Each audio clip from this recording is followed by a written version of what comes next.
Hello, can you hear me okay? Yes, can you hear me? Yes. Perfect. No problem. Hello. Sometimes I wonder if not one thing, it's another.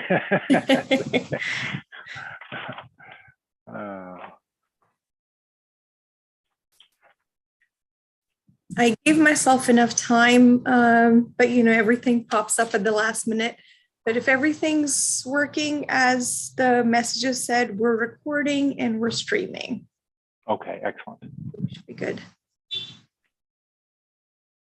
Excellent.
Do you run the meeting from the office or from the conference room? We're actually remote a bit, so at the moment it's at Casa Jaspal. We're having the HVAC construction at the offices. Okay. The building department's working upstairs in the conference room, and we're more or less remote. We pop in and out to get mail, scan, Okay. How long is it going to take them to finish that up? It's been going on for a hot minute. It should be coming up shortly. I believe there was some staff stuff and then something to do with the ceiling tiles. So I think we're at the tail end of it. Okay. I like to think so optimistically. Like Brad said, we have to meet in person next time. Yes. Yeah. Interesting. Yes, I think I'll just wait for Roman and Chris to join us since we need both of them for a quorum. Sounds good. Yes. And then we'll go. Optimistically. We're echoing for a second there, but yes, I did confirm with Chris as well. He said he'd be joining today. Okay. And checked in via email earlier. Okay, excellent. Perfect.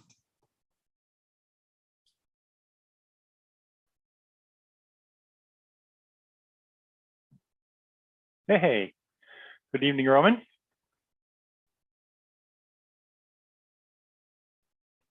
You're interrupting my dinner, Martin.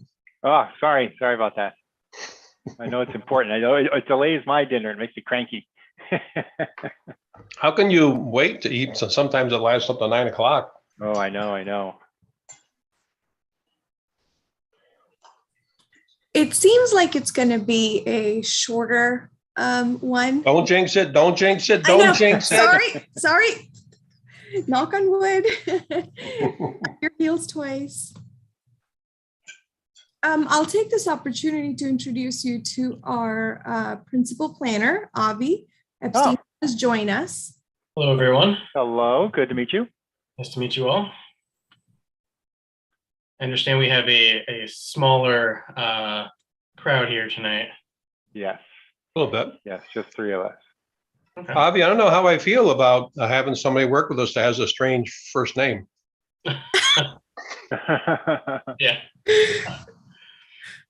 Well, we'll see what we can do about that. Well, I'm not changing mine, so.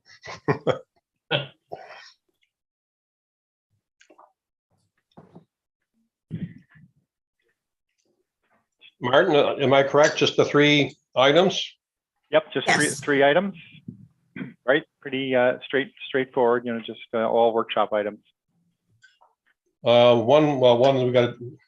One is not workshop, right? We got to vote on being lead. That is what I asked about, and no, it's still a workshop item, but we do have to, we're going to do the vote as part of the workshop for lead agency declaration. Okay. Hello, Martha. Oh, yes, hello.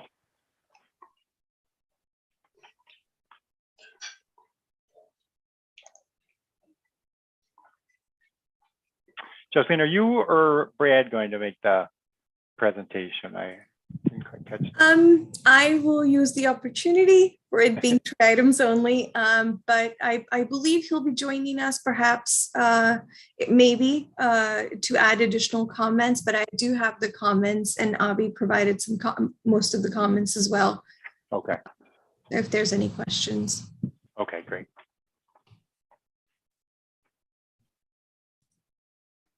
Hey, if Martin screws up the process, so who's going to save him? Chris will save me. Hearing no volunteers. I'll do my best, but I'm sure Jesline has it. We've got Martha for backup as well, so. Yes, good. Good, quite a capable crew.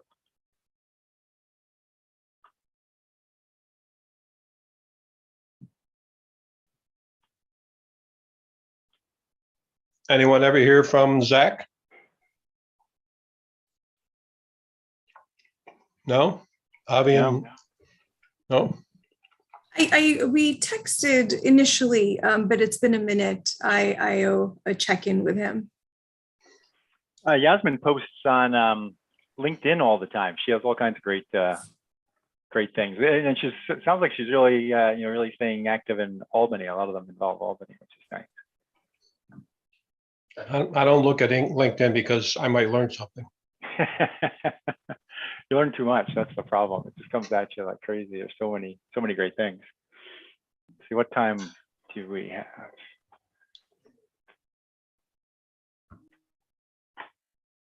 I guess it's 6 even. We'll just wait for Chris.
Good evening, Brad. How you doing? Good. How are you? Just waiting for Chris. Okay.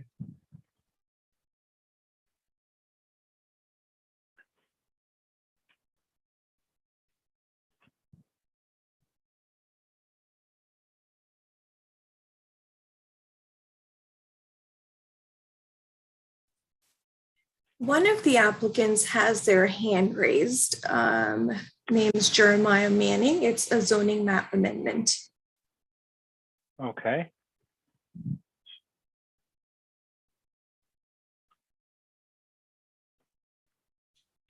How do we allow him to ask a question? I can give him the permission. I just wanted to get an okay from the board. I'm fine with that. Thank you.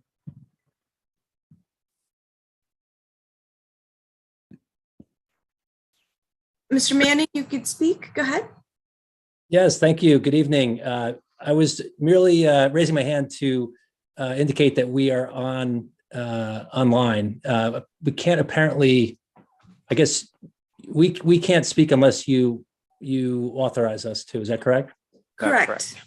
Okay, and so we should just kind of sit tight and watch the PowerPoint slide. Is that correct? Correct. Very then good. Board has any questions, they will ask if there's anyone available, but it's more of a workshop. So it's more for the board to discuss and see, get familiar with the new items on the agenda or any changes to existing ones. Okay, very good. I understand. Thank you. Of course. Let's see.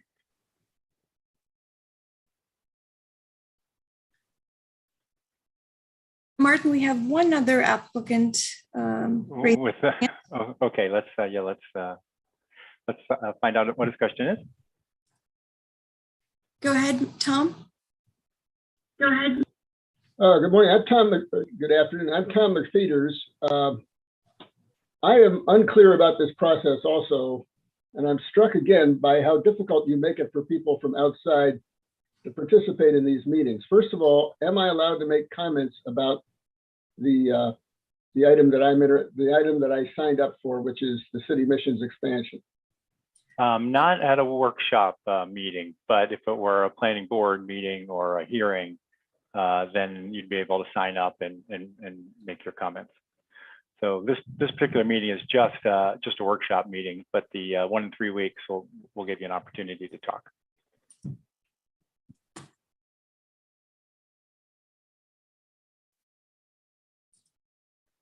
Let's see. Chris is here. So let's get started. Welcome everyone to a workshop meeting of the Albany Planning Board.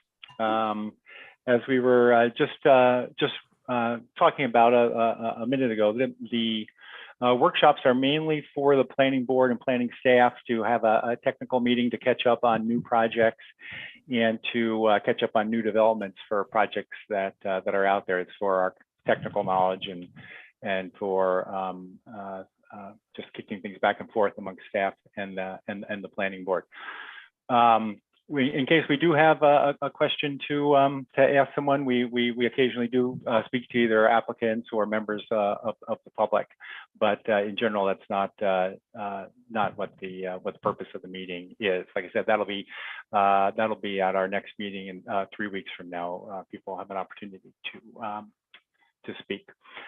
So I think those are the key things. I'm just to introduce myself. My name is Martin Hall. I'm the alternate chair of the planning board in place of Al DeSalvo tonight. We have Roman Kuchera and Chris Ellis here with us, and Gisela Guillard, Glynis Guillard is also absent tonight. So we have a little bit of a smaller group. We also have Brad Glass and Jasmine Jaspel from the city of Albany, as well as Avi Epstein, correct? I get that right? Who's a new planner in the planning department. So that's the group who's. Oh, I'm sorry. I also forgot to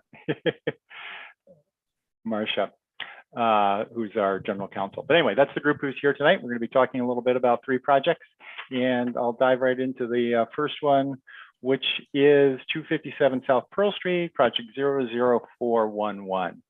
And Brad or Jasleen, do you have anything to tell us about this project?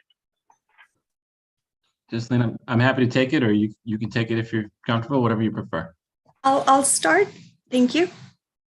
So this is the mission project, the Capital City Rescue Mission. We're addressing the seeker lead agency declaration in this workshop. What's included here is the details.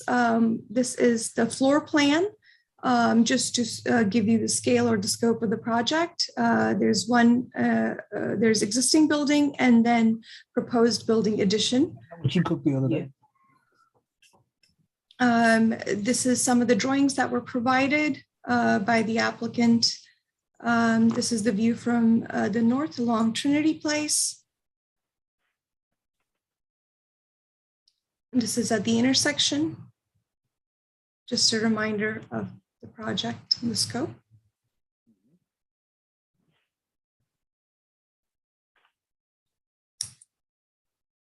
And then our recommendation would be to declare the lead agency today. Okay, and this is a bit of a technicality, right? To just to move us forward to actually getting work done on the seeker application, correct, or the seeker process. Correct. Okay. Okay. In that case, any questions from the board or comments? No changes from when we last saw the plans, right?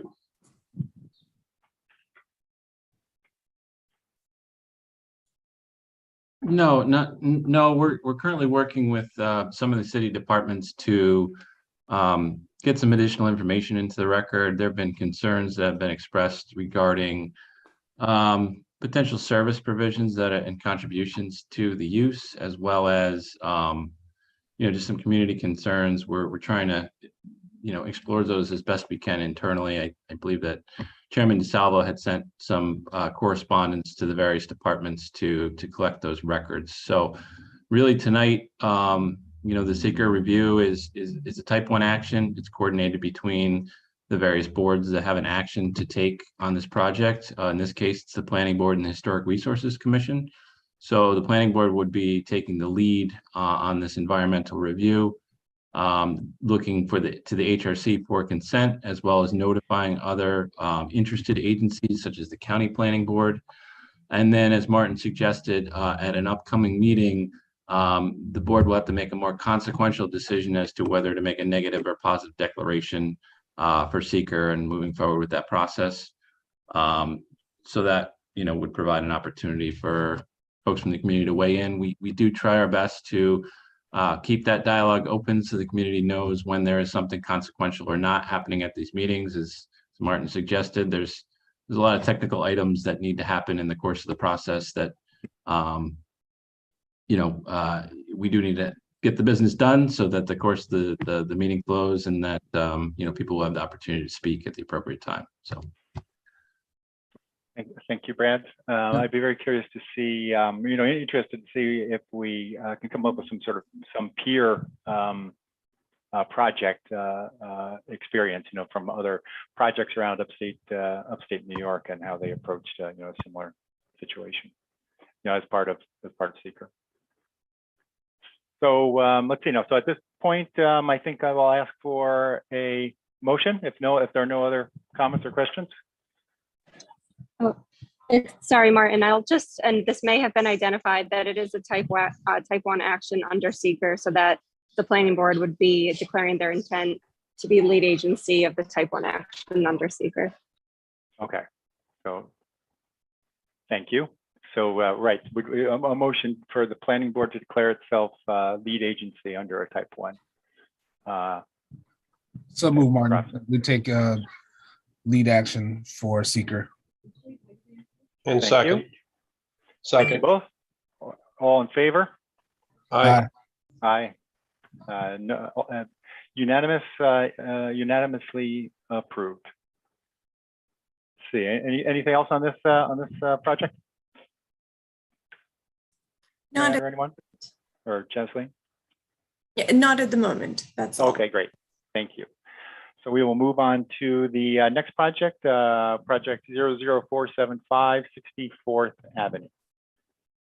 This is a zoning map amendment request. The location is 60th 4th Street.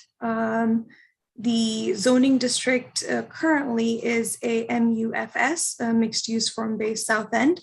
The request is to change that to L1, which is light industrial. This is the location.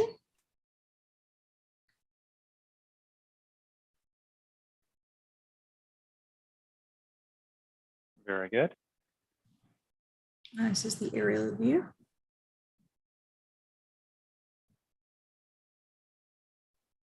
And then we do have comments. If you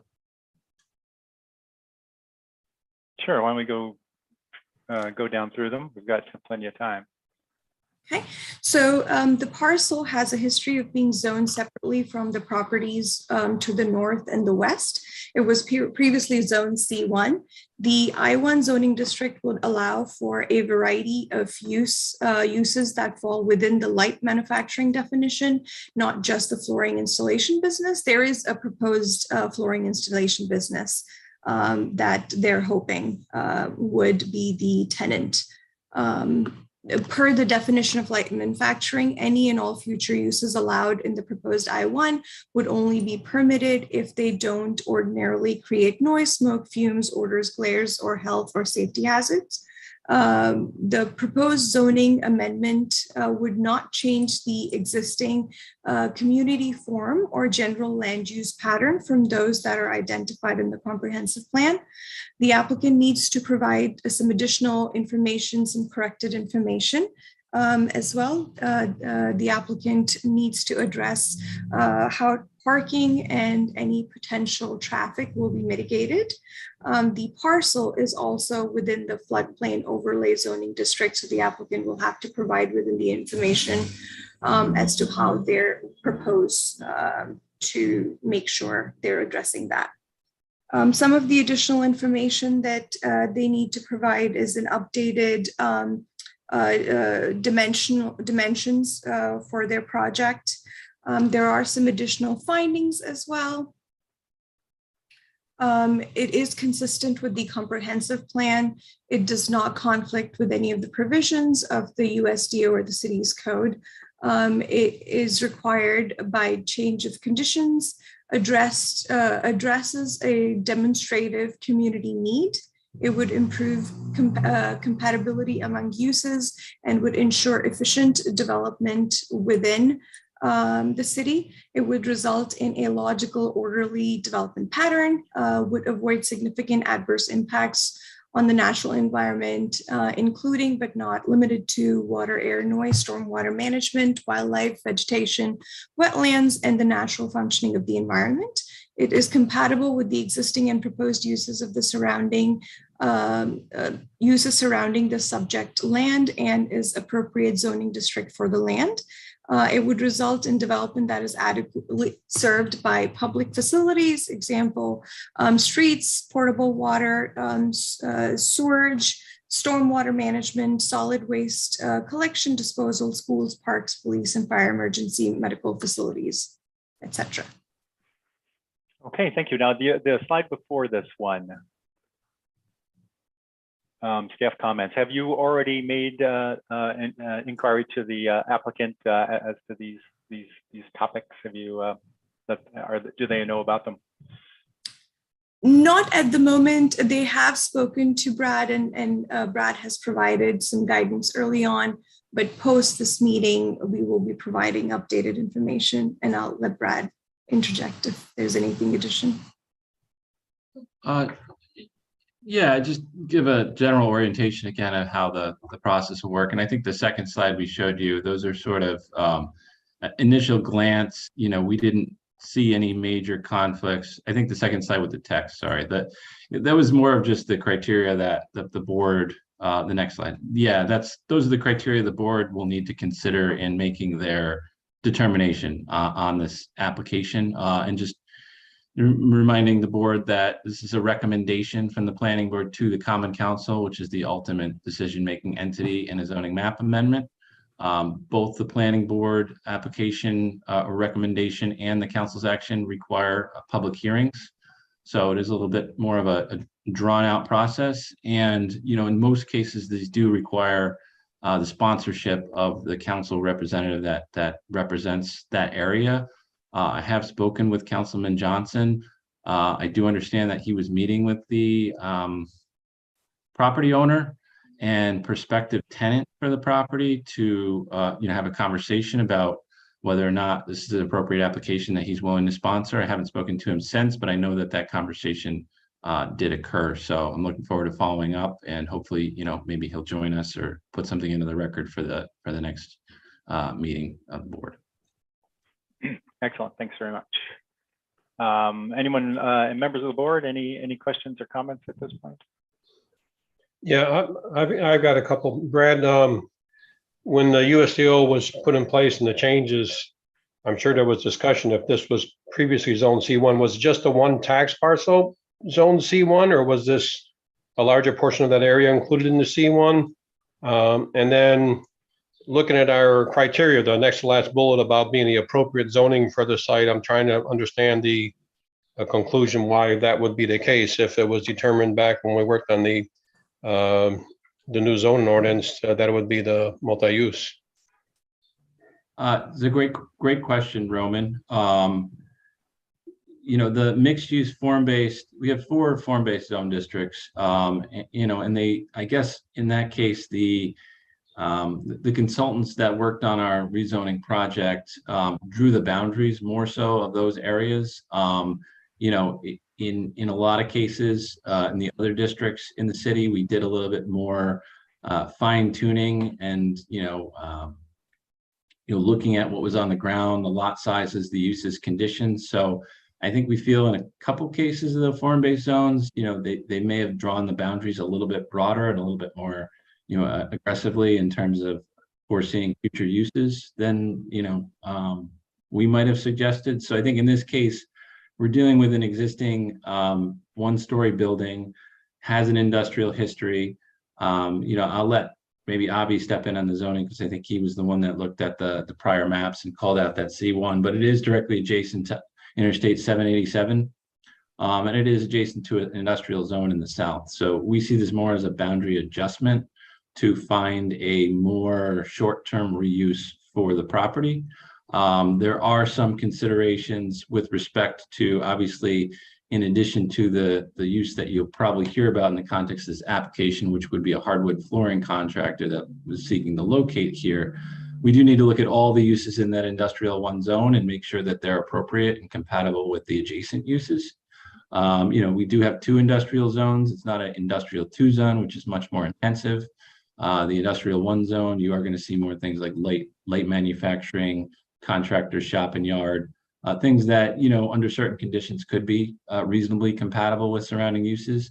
There is a question, I think, with this parcel of, access to the building structure, parking and any, external things that need to happen from a vehicular loading staging perspective. It's not clear, being that the parcel is underutilized now, how those would comport with the surroundings or be accommodated on that site. So I think those are going to be questions that we ask moving forward. But I think in this case, we were approached by a user. It seemed like a reasonable boundary adjustment to incorporate this into an adjacent I-1 zone, and didn't really see an immediately foreseeable alternate use for the property. That said, maybe we're here otherwise, but we think it's in the best short-term interest, at least at this point in time, that would be our recommendation, but that could certainly change as we review the application and get more details. Okay, and then the other tax parcels to the west of the property, looks like, I'm going to guess maybe that might be in industrial as well, the large tax parcel. But I see there's some smaller ones too. So those are residential uses. So that to the immediate west, there's a church that was constructed maybe 8-10 years ago. Although there's directly across the street from this parcel, there is a parking lot that serves the church. So there is a little bit of a buffer there. To the north, there is the Steamboat Square Albany Housing Authority complex. Again, there are some parking lots and other uses that do create somewhat of a buffer. Proposed kitty corner to this, there is discussion of creating a small park space called Wakanda Park.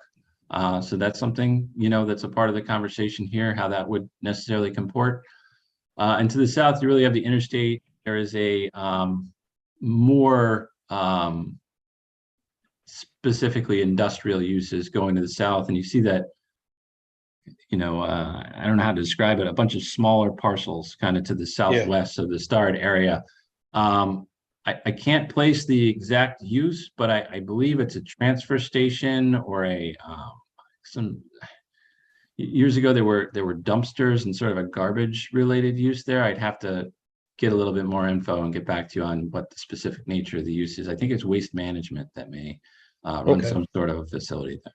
Okay, so related industrial. So, I mean, I don't know if extending to include those parcels would be reasonable as well, or not. It's just a It thought. might that be came worth to mind. looking at. It's definitely a transition zone, and I definitely would encourage, because, you know, in addition to this specific parcel that's outlined here, I mean, there would need to be a connection to that pink area down the bottom. So some of those roadways, you know, obviously we're not going to build on the roadways, but it would probably make sense to look at some of those adjacent parcels and see whether they'd be appropriately accommodated in the I-1 Yeah, as agreed. well.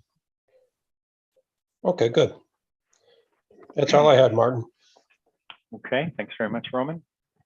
Any other questions or comments? If not, I think we can go on to our last project, project 00476, 1349 and 1355 Broadway. And this is also an amendment to zoning map. Correct. Correct. The current zoning district is MUCU, Mixed Use Community Urban, and they are also looking to amend the zoning map to L1. However, there is a little discrepancy in the application. They asked for L2. I believe it was to be L1. This is the location. These are the two properties.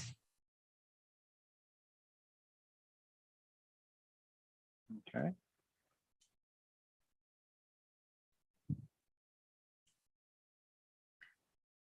For our staff comments, if you're ready. Sure. Here, in order to keep the community forum outlined in the comprehensive plan, it is recommended that these parcels not be zoned to the I2 General Industrial Zoning District. Consideration for a zoning map amendment that includes industrial uses should be limited to I1, which is light industrial. I believe that was the initial discussion. So that is also something the applicant will have to update. The I1 zoning district shall allow for a variety of uses that fall within light manufacturing definition. Is a specific use being proposed at this point, or? I believe from the application, it's for the current uses that are already existing. I don't think there's anything that was pending. Okay, just to make them consistent with the zoning. Okay.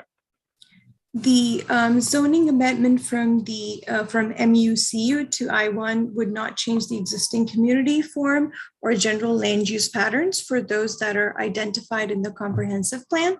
The consideration should be given regarding the close proximity of residential dwellings to the Broadway properties under review. There are approximately 32 residential buildings within a 200-foot radius from the two properties. The applicant needs to provide additional and corrected information. They also do need to address how parking and any potential traffic will be mitigated. Okay, any comments on this this slide? So as it currently sits, is this property a legal non-conforming industrial property, industrial use? Yeah, that's correct. So Roman, we were approached by Albany Foam, which operates out of it was the 1355 building. They approached about constructing I'll say small in the context of the existing building, addition to the rear of their property. They've come to us a couple times in say the past since my tenure here, 15 years at the city, to expand, and it seems like they're gradually evolving and expanding. And the zoning changing from industrial under the old code to a more mixed-use community urban is not particularly accommodating of industrial uses.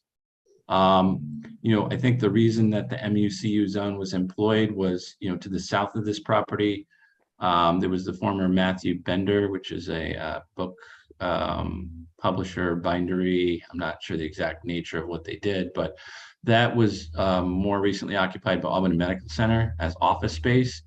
And to the north, the Albany International Building was converted to residential. That's mostly in the village of Manans, but there is a small portion in the city of Albany. So I think we were trying to find a zone that was more accommodating of the evolving nature of the uses there. However, you know, we do recognize the importance of existing industrial employers to the city too. And, you know, these particular properties are adjacent to the I-1 zone to the east and to the south. There's currently a case before the board too. I think we've changed the address a couple times, but 15 Center Street or Champlain Street, looking to build a warehouse there. You can kind of see how to the south of the MUCU, the industrial zoning does kind of bleed up into that area. And, you know, really these properties are pretty consistent with some of that, you know, carryover of the industrial. And I think that, you know, it was kind of a tough call. Unfortunately, we don't have a district that's really a hybrid between the MUCU and the I-1. So it's kind of going to be one or the other. And in this case, I think, you know, our opinion is to give deference to the existing user there and making sure that they're reasonably accommodated. We didn't really see an easy amendment that would accomplish that under the existing zoning. So we suggested rather than apply for a use variance, the best option for them long term, being that they're looking to continue operating there, would be to you know, look at a zoning map amendment. So that's kind of how we got here today. You know, the applicant has stated in their application that, you know, they don't really feel like they were adequately consulted during the rezoning process. I mean, to be fair, there's 30,000 parcels in the city. You know, we didn't notify every property owner individually of what the existing and proposed, and we admit we may have made some mistakes. Ultimately, that's for the board to determine in this case.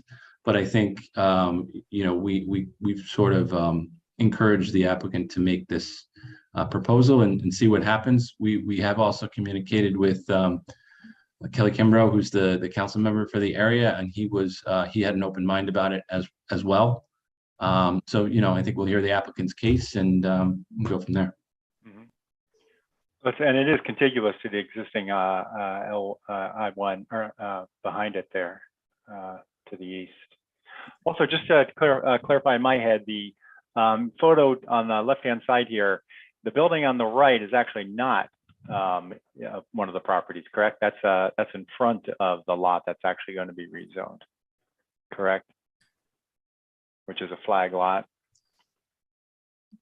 Yes, I mean, there was discussion, I believe, of potentially incorporating that in. I think there was some interest from that owner. I don't know if they actually made it onto the application. It's a little bit confusing because there's the parcel in front and then the small parcel behind, but right, you know, certainly that's something the board may want to consider and, you know, evaluating this. Okay. Whether that should be included, could certainly make that recommendation to the council. Yeah, I'm neutral on it. I'm sort of thinking that continuing the mixed use community urban land uses on Broadway is not a bad idea, and then having the industrial uses behind, at least in that one, you know, at least in the case of this one lot. Something to think about. However, any other questions or comments from the board? Okay, so is that is everything on our agenda for this evening, correct? Anything else? That is correct. I apologize for the background noise here. No I just want to also let you know that Avi did provide this additional comment that a short environmental assessment form would be needed at a minimum for a seeker process for this particular project. Okay. And that's it. That is it for the agenda as well. Okay, excellent. Thank you very much. Do we need to a motion to close a workshop meeting, or is that? Can we just wrap things up? Do we need it or not? I'm to adjourn. Okay. Yes. And I say aye. I think it's unanimous. Thank you, everyone. Have a good evening, and we'll see you in 3 weeks. All right. Take care. Night. Take care. Thank you all. Thank you. Yeah, it's good meeting you. Yeah.